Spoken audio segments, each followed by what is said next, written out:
টাকার কাছে ভালোবাসা বিক্রি হয়ে যায় সেটা আমি আগে জানতাম না, তাই বাস্তবে দেখেছি আর নিজ কানে শুনেছি।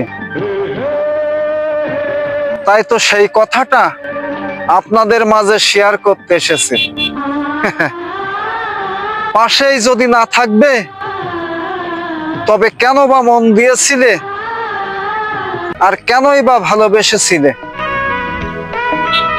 তাই ভালোবাসা হৃদয়ের স্পন্দন থেকে আসে, তাই কখনো কারোর মন ভেঙে অন্য কারোর মন জোড়া লাগাইতে যাবেন না। এখন হয়তো আপনি ভালো থাকছেন,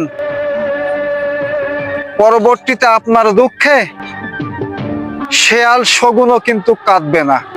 কথাটা মাথায় রাখেন।